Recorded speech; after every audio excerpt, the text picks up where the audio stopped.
Hello, എല്ലാവർക്കും ജ്യോതിസ് കിച്ചണിലേക്ക് സ്വാഗതം. ഇന്ന് ഞാൻ നല്ലൊരു ചിക്കൻ പോപ്കോണിൻ്റെ റെസിപ്പി ആയിട്ടാണ് വന്നിരിക്കുന്നത്. നല്ല ടേസ്റ്റ് ആയിട്ടുള്ള ഒരു റെസിപ്പിയാണ്. ഇതെങ്ങനെ ഉണ്ടാക്കാൻ നോക്കാം. അതിന് മുമ്പായിട്ട് ആദ്യമായിട്ട് ആരെങ്കിലും ചാനൽ കാണുന്നുണ്ടെന്നുണ്ടെങ്കിൽ ഒന്ന് സബ്സ്ക്രൈബ് ചെയ്യാനായിട്ട് മറക്കരുത് കേട്ടോ. അപ്പോൾ ആദ്യം തന്നെ ഞാൻ ചിക്കൻ എടുത്തിട്ടുണ്ട്. ഇതൊരു 200 ഗ്രാം ചിക്കനാണ് എടുത്തിരിക്കുന്നത്. അത് നല്ല ഒരുപാട് ചെറിയ പീസും അല്ല, ഒരുപാട് വലിയ പീസും അല്ലാത്ത രീതിയിൽ കട്ട് ചെയ്തെടുത്തിട്ടുണ്ട്. ഒരു സ്ക്വയർ പീസൊക്കെ ആയിട്ട് ഇതിലേക്ക് ആവശ്യത്തിനുള്ള ഉപ്പ് ചേർത്ത് കൊടുക്കുകയാണ്. പിന്നെ ഒരു 1.5 ടീസ്പൂൺ മുളക് പൊടി, നമ്മൾ എരിവിനനുസരിച്ചിട്ടുള്ള മുളക് പൊടി ചേർത്ത് കൊടുക്കുകയാണ്. ഇനി ഇതിലേക്ക് 1 ടീസ്പൂൺ സോയ സോസ് ചേർത്ത് കൊടുക്കുന്നുണ്ട്.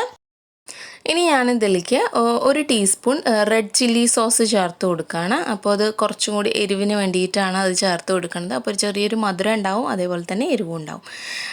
ഒരു 8-10 അല്ലി വെളുത്തുള്ളി നല്ലോണം ചതച്ചെടുത്തിട്ടുള്ളതാണ്, അതും കൂടി ചേർത്ത് കൊടുക്കുകയാണ്. ഇനി ഒരു കോഴിമുട്ട അങ്ങനെ തന്നെ പൊട്ടിച്ചൊഴിച്ച് കൊടുക്കുകയാണ്. അപ്പോൾ നല്ലൊരു ക്രിസ്പിയും അതുപോലെ തന്നെ ചിക്കൻ നല്ല സോഫ്റ്റ് ആവാനും വേണ്ടിയിട്ടാണ് ഇത് ചേർക്കുന്നത്. ഇനി നമുക്ക് നല്ലോണം ഒന്ന് മിക്സ് ചെയ്തെടുക്കാം. നല്ലോണം മിക്സ് ചെയ്തതിന് ശേഷം ഒന്ന് ടേസ്റ്റ് നോക്കുക. എരിവ് ഉപ്പൊക്കെ നോക്കിയതിന് ശേഷം വേണമെന്നുണ്ടെങ്കിൽ കുറച്ചും കൂടി ചേർത്ത് കൊടുക്കുക കേട്ടോ. അപ്പോൾ നല്ലോണം മിക്സ് ചെയ്യുക. ചിക്കനിലേക്കൊക്കെ നല്ലോണം നല്ല രീതിയിൽ കോട്ടാവണം. നല്ലോണം കോട്ട് ചെയ്തിട്ടുണ്ട്. ഇനി ഇത് ഒരു 2-3 മണിക്കൂർ നമുക്ക് മാറ്റി വയ്ക്കാം. സമയമില്ലെങ്കിൽ ഒരു അരമണിക്കൂറെങ്കിലും നമുക്ക് മാറ്റി വയ്ക്കാം കേട്ടോ. ഫ്രിഡ്ജിലേക്ക് വയ്ക്കുക. അപ്പോൾ പെട്ടെന്ന് തന്നെ നമുക്ക് ഇതിലേക്ക് ചിക്കനിലേക്കൊക്കെ നല്ലോണം പിടിച്ച് കിട്ടും. അപ്പോൾ ഇതൊന്ന് മാറ്റി വയ്ക്കാം. അപ്പോൾ ഇതാ ഒരു 4 മണിക്കൂറൊക്കെ കഴിഞ്ഞിട്ടുണ്ട്. അപ്പോൾ ഞാനിത് ചിക്കൻ ഫ്രൈ ചെയ്യാൻ പോവുകയാണ്. അതിനായിട്ടൊരു ബൗളിലേക്ക് 1 കപ്പ് മൈദ എടുത്തിട്ടുണ്ട്. അപ്പോൾ അത് ഇട്ട് കൊടുക്കുക. ഇനി ഒരു 3/4 കപ്പ് നമുക്ക് കോൺഫ്ലവറും കൂടി ചേർത്ത് കൊടുത്തിട്ടുണ്ട്. അപ്പോൾ ഇതും കൂടി ചേർത്ത് കൊടുത്തിട്ട് നമുക്ക് ഇതിലേക്ക് ആവശ്യത്തിനുള്ള ഉപ്പും അതുപോലെ തന്നെ മുളക് പൊടിയും ചേർത്ത് കൊടുക്കുക. ആ ഒരു എരിവൊക്കെ കിട്ടാനായിട്ട് ഈ പൊടിയിലേക്കും കൂടി കിട്ടിയാലാണ് നമുക്ക് ചിക്കൻ കഴിക്കുന്ന സമയത്ത് നല്ല ടേസ്റ്റ് ഉണ്ടാവുള്ളൂ. അപ്പോൾ ഇതൊക്കെ ചേർത്ത് കൊടുക്കുക. ഞാനിതിലേക്ക് കുറച്ച് ഒറിഗാനോ ചേർത്ത് കൊടുക്കുന്നുണ്ട് കേട്ടോ. അപ്പോൾ നല്ലൊരു ഫ്ലേവറും അതേപോലെ നല്ലൊരു ടേസ്റ്റുമാണ് ഇത് ചേർത്ത് കൊടുക്കുന്ന സമയത്ത്. അപ്പോൾ അതും കൂടി ചേർത്തിട്ട് നമുക്ക് പൊടിയിൽ ഇട്ടിട്ട് നല്ലോണം ഒന്ന് മിക്സ് ചെയ്തെടുക്കാം. പൊടിയുടെ എല്ലാ ഭാഗത്തും എല്ലാം കൂടി മിക്സ് ആവണം. കോൺഫ്ലോറും ഇട്ടിട്ടുള്ള മസാലയൊക്കെ നല്ലോണം മിക്സ് ആവട്ടെ. മിക്സ് ചെയ്തിട്ട് മാറ്റി വയ്ക്കുക. അപ്പോഴേക്കും എന്താ ചിക്കൻ നമുക്ക് പുറത്തെടുക്കാം.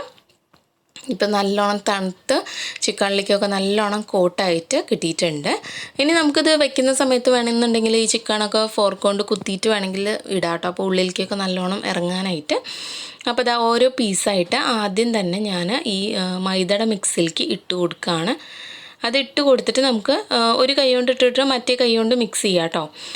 അതല്ലാന്നുണ്ടെങ്കിൽ വീണ്ടും നമ്മുടെ ആ കയ്യിൽ വെള്ളം നനവ് ഉണ്ടായിട്ടുണ്ടെങ്കിൽ ഒരുപാട് പൊടി വേസ്റ്റായി പോവും. അപ്പോൾ അതുകൊണ്ട് തന്നെ നമുക്ക് ഇങ്ങനെ ഇട്ടിട്ട് നല്ലോണം ഒന്ന് മിക്സ് ചെയ്തെടുക്കാം. ആദ്യം മിക്സ് ചെയ്തിട്ട് ഒരു പ്ലേറ്റിലേക്ക് മാറ്റി വയ്ക്കാം. അപ്പോൾ നമുക്ക് എളുപ്പത്തിന് വേണ്ടിയിട്ട് വേണമെന്നുണ്ടെങ്കിൽ വലിയൊരു അരിപ്പയിലേക്ക് ഈ ചിക്കൻ്റെ മിക്സ് ഒഴിച്ച് കഴിഞ്ഞാൽ ആ വെള്ളമൊക്കെ അതിൽ നിന്ന് മാറി കിട്ടും. അങ്ങനെ ചെയ്യണമെങ്കിൽ അങ്ങനെ ചെയ്യാം. അപ്പോൾ എല്ലാം ഇതേപോലെ തന്നെ നമ്മളൊന്ന് നല്ലോണം ഒന്ന് കോട്ട് ചെയ്തെടുത്തിട്ടുണ്ട്. ഇനി ഇതൊരു പ്ലേറ്റിലേക്ക് ആക്കി വെച്ചിട്ടുണ്ടായിരുന്നു കേട്ടോ. ഇനി നമ്മൾ എന്താ ചെയ്യേണ്ടതെന്ന് വെച്ചിട്ടുണ്ടെങ്കിൽ ആ ഒരു മാറ്റി വെച്ചിട്ടുള്ള ചിക്കൻ്റെ പീസ് വീണ്ടും ഇതിലിട്ടിട്ട് നല്ലോണം ഒന്ന് മിക്സ് ചെയ്തെടുക്കണം. കൈ കൊണ്ട് കണ്ടോ, ഇതേപോലെ നമ്മൾ ചെയ്തെടുക്കണം. അപ്പോഴാണ് നമ്മൾ വാങ്ങുമ്പോൾ കിട്ടുന്ന ആ ഒരു രീതിയിൽ കിട്ടുള്ളൂ.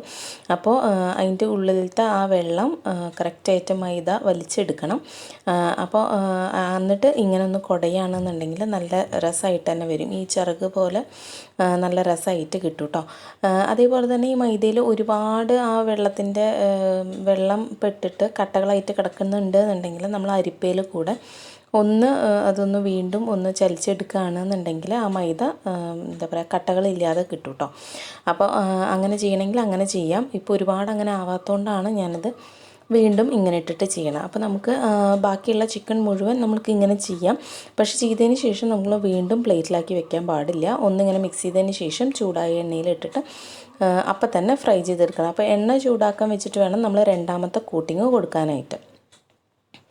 അപ്പോൾ കോട്ടിങ് കൊടുത്തു കഴിഞ്ഞിട്ടുണ്ടെങ്കിൽ നമ്മൾ വീണ്ടും അപ്പം തന്നെ എണ്ണയിലേക്ക് ഇട്ടെടുക്കുക. നമ്മൾ ഒരു 5-6 പീസ് കുറച്ചെടുത്തിട്ട് ഈ മൈദയിലേക്ക് ഇട്ടിട്ട് നല്ലോണം കൈകൊണ്ട് ഇങ്ങനെ മിക്സ് ചെയ്തെടുക്കുകയാണെന്നുണ്ടെങ്കിൽ നമുക്ക് ഒരുമിച്ച് എണ്ണയിലേക്ക് ഇടാനുള്ള പീസുകൾ കറക്റ്റായിട്ട് ഒരേ സമയത്ത് തന്നെ റെഡിയായി കിട്ടും കേട്ടോ. നമ്മുടെ എണ്ണ അത്യാവശ്യം നല്ല ചൂട് ഉണ്ടാവണം കേട്ടോ. അതേപോലെ തന്നെ ഇത് കുഞ്ഞു പീസായതുകൊണ്ട് തന്നെ പെട്ടെന്ന് തന്നെ ഫ്രൈ ആയി കിട്ടും. അതേപോലെ മൈദ ആയിട്ടുള്ളത് കൊണ്ട് തന്നെ പെട്ടെന്ന് അങ്ങോട്ട് കരിഞ്ഞു പോവില്ല. അത് കറക്റ്റ് ആ ഒരു സമയം ഏകദേശം ഒരു 10 to 12 മിനിറ്റ് എടുക്കും നമുക്കിതൊന്ന് കറക്റ്റായിട്ട് വെന്ത് പാകമായിട്ട് കിട്ടാനായിട്ട്. അപ്പോൾ നമ്മൾ ഈ ഒരു പാകം ആവണ വരെ നമ്മൾ നല്ലോണം എണ്ണയിലിട്ട് ഫ്രൈ ചെയ്തെടുക്കാം. അപ്പോൾ എല്ലാം നമ്മൾ ഇതുപോലെ തന്നെ ഫ്രൈ ചെയ്തെടുക്കുക. നല്ല ടേസ്റ്റായിട്ടുള്ള ഒരു പോപ്കോണിൻ്റെ റെസിപ്പിയാണ്. നമ്മൾക്ക് സെക്കൻഡ് കോട്ടിൽ ഇട്ടിട്ട്, അതായത് സെക്കൻഡ് ഒന്ന് ഫ്രൈ ചെയ്തെടുത്തതിന് ശേഷം വീണ്ടും വേണമെങ്കിൽ ഒന്നും കൂടി ഫ്രൈ ചെയ്ത് നല്ല ക്രിസ്പി ആയിട്ട് കിട്ടും കേട്ടോ. അപ്പോൾ ഇതെല്ലാവരും ഒന്ന് ട്രൈ ചെയ്ത് നോക്കുക, എന്തായാലും ഇഷ്ടമാണെങ്കിൽ ചാനലൊന്ന് ലൈക്ക് ചെയ്യാനും ഷെയർ ചെയ്യാനും സബ്സ്ക്രൈബ് ചെയ്യാനും മറക്കരുത്. പുതിയ നല്ല വീഡിയോസൊക്കെ ആയിട്ട് വീണ്ടും വരാം. അതുവരേക്കും ബൈ ബൈ.